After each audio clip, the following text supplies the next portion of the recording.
He doesn't reply, gesturing no with his cigarette.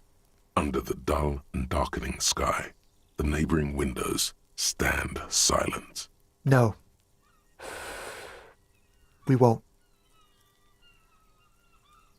Now, if you'll excuse me, I really need to get going. This isn't the place or time for questions. Who knows who might be watching from the distance, hidden behind the curtains? For a moment, the man on the balcony seems almost vulnerable. Something moves in the depths of his feline eyes, compassion and a hint of understanding. I am sorry, but I really don't have the information you're looking for. But hold on, what's that? For a split second, his hand lingers, as though gesturing towards a stone placed right next to the front door. It's a sign. Good luck with the investigation.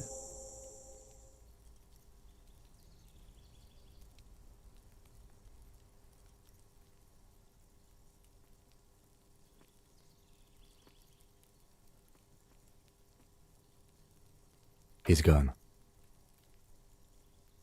No point in running. Tenements like these often have multiple exits. If he doesn't want to talk to us, then he'll know how to hide himself. He could be a witness. Him or his Sunday friend. Either way, we need to look into that muscular type who's asking about our case. He did leave us a sign. Did you see that? He wanted to draw our attention to that stone right over there. If we find a way inside the building, we can ask around for his apartment. A stone, like any other, lying in a whirl of sleet and mud. Maybe there's something under it. There's a key beneath it, rusty from the dirt. This must be for the front door. Pity doesn't have the apartment number on it. This building has many apartments and the man can be in any of them. We'll just have to go in and see.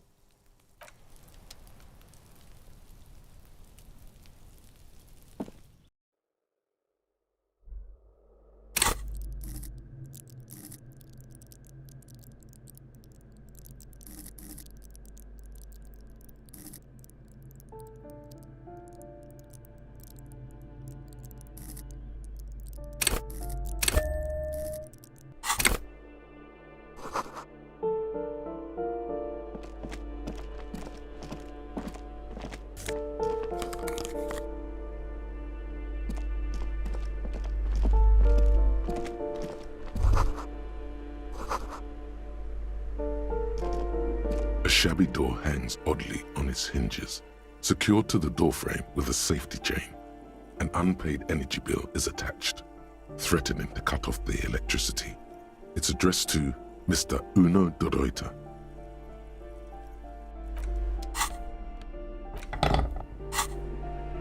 A shabby door hangs oddly on its... And the place comes with 3 months' worth of utility bills.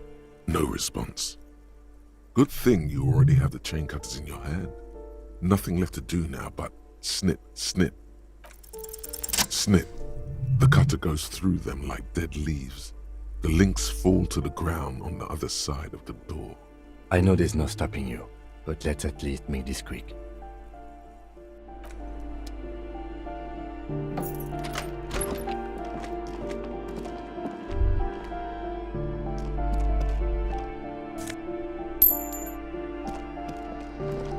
A phone book lies open on the table, covering a stack of utility bills. Right next to it, in plain sight, sits a small bottle of amphetamine, conveniently equipped with a straw. Good. Confiscate it. The minuscule amount of amphetamine doesn't interest the lieutenant in the slightest. He listens instead to something in the other room. You pocket the bottle as if it were the most natural thing in the world.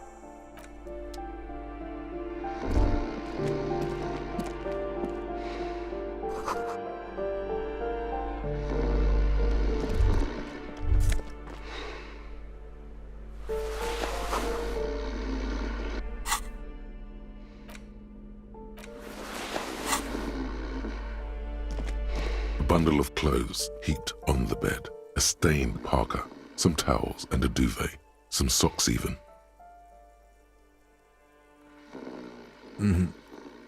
Something underneath there is breathing. It's not too late. No one's going to blame you for backing out. You don't have to do this. Just get out. Your hand touches a greasy duvet covered in cigarette burns and ketchup stains. You hear a growl. There is something alive underneath it. You see a 60-year-old, fat, red-headed man passed out from large amounts of alcohol and God knows what else. The smell of shit rises from his mouth. You don't have to take him down. He's already down. I'm afraid it is. Look, it moves. A groan rises from the man's throat, dry like a death rattle. He's trying to say something in his sleep. Well, judging by the color of his hair, I would say yes, it is. The lieutenant's right. The man's unwashed hair bears a familiar ginger tone. Even the hair on his chest is coppery.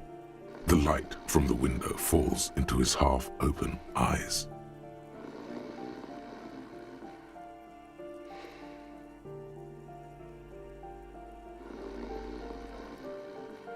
No, it really doesn't. This looks very hard to recover from. This man won't be feeding his family anytime soon. Not that he was, but at least he won't be beating his son. A pair of half-open bug eyes is staring back at you from the dark, empty, and frozen. It's clear that the person behind them is not awake. Can't you tell? It happens to exceptionally committed substance abusers. They fall asleep with their eyelids still open. Not a pretty sight.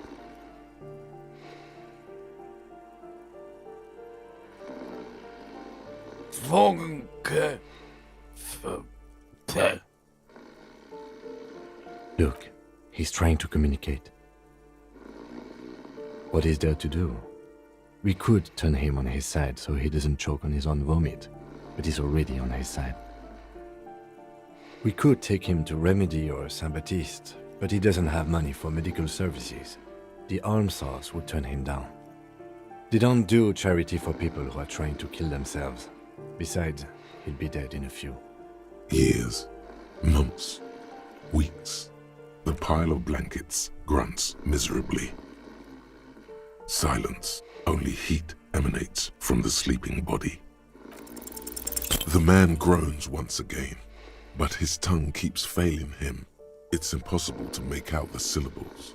A hand emerges from the blankets, trying to gesticulate something, and then falls back again, limp and defeated by sleep. A loud snore escapes his mouth.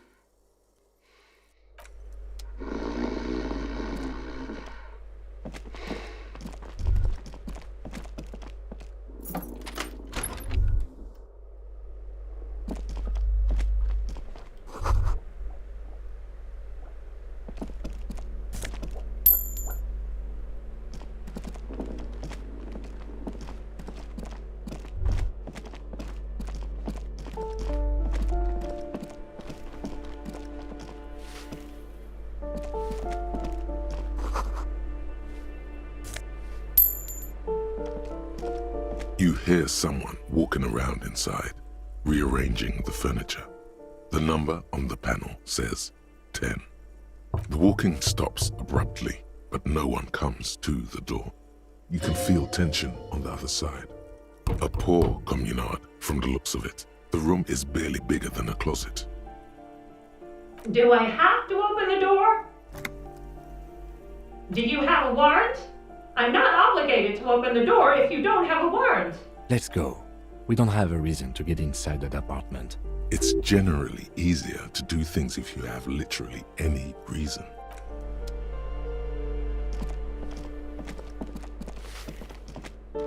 Give me a moment. The cold never does any good for my bronchitis. I'm fine.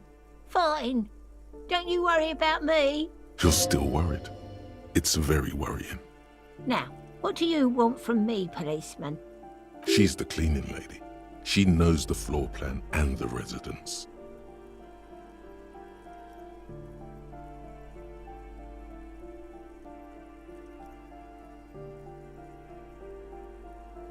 I'm no one. Just an old woman who cleans these hallways. If you can call it living.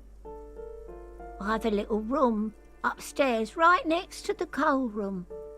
It's barely bigger than a closet. But I don't complain, no. I have my bed and my aching bones to keep me company. And that's all I need from this world. She hasn't spoken to anyone for a while. Even her sentences feel rusty. Yes, I know who you mean. The scrawny boy who's always smoking like the devil, right? Somewhere in the building, a child starts crying. You hear a radio tuned to a talk show and someone taking a shower. What's he in trouble for? He's actually not wanted for murder. We just want to talk with him. Talk?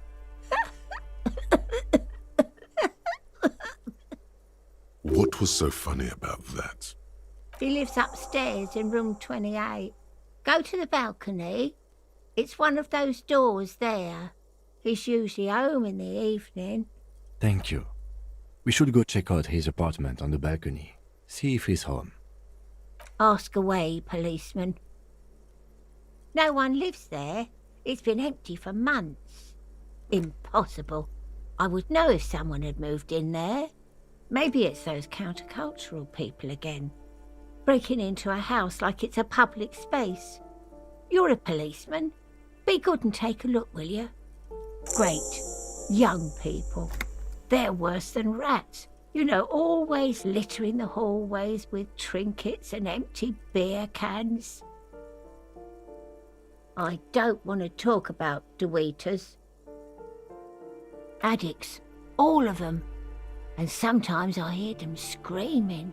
They don't like me cleaning behind their door. Think I'm listening in on their fights. It was dirtier there, after the janitor's closet. She avoids the end of the hallway. We saw unpaid utility bills. Aren't they going to be evicted? No one likes them in this building. It's only because of the kids they haven't been thrown out. I don't like talking about those people. The artiste? Nothing I can do about her, I'm afraid. She ruins the walls faster than I can clean them. Still, she leaves an old lady to her business. More than I can say for others. She mumbles some kind of a response, then hacks something into her handkerchief.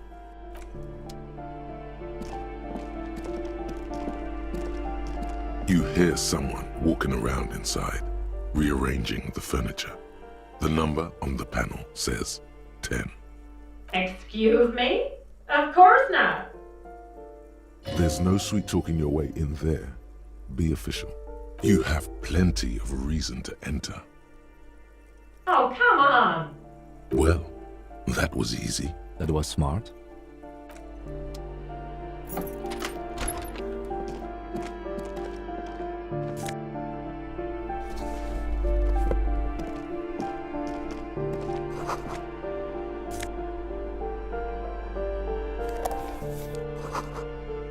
Satisfied? My name is Marielle Charpentier, and I'm an agent with Martinez Realty Associates. I am not breaking in, as I have every right to be here. The keys, see? Her voice is really cheerful, despite her obviously hating you. Do you want to see my ID as well? You can't legally ask for it, but why not? Want to see my residence permit too? Very well, but please make it quick. I need to be back in La Delta in an hour.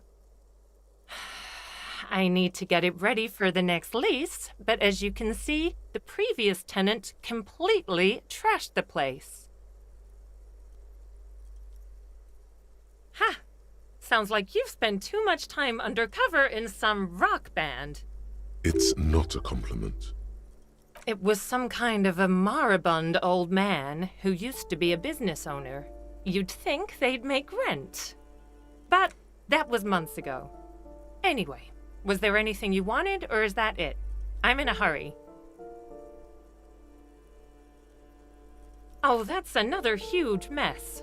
The former tenant owes us 3 months of rent. 3. We closed the apartment and planned on auctioning off the valuables, but... And again, I have no idea how stupid mistakes like this can even happen. But Ron, when he came to close the door, didn't close the neighboring door. And there's a hole in the wall.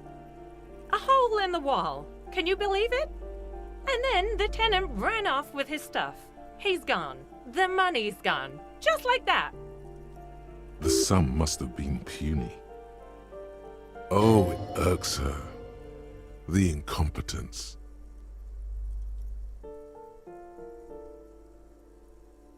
Well, it does not disappear from my hands. No, I don't let it. These apartments are perfectly fine. They have gorgeous architecture, a million-real view of the bay, good ventilation, neighbors, life, spark, and they are affordable. I'll tell you, Martinez has a future. In a few years, it's going to blossom with artists and creatives and those radio computer wizards. It's as if they're real wizards, able to resurrect dead real estate and breathe life into bank accounts. Don't ask me what happened with the wall. I have no idea how we're going to find the time or resources to fix it. Both apartments are now unrentable. Both. Of course.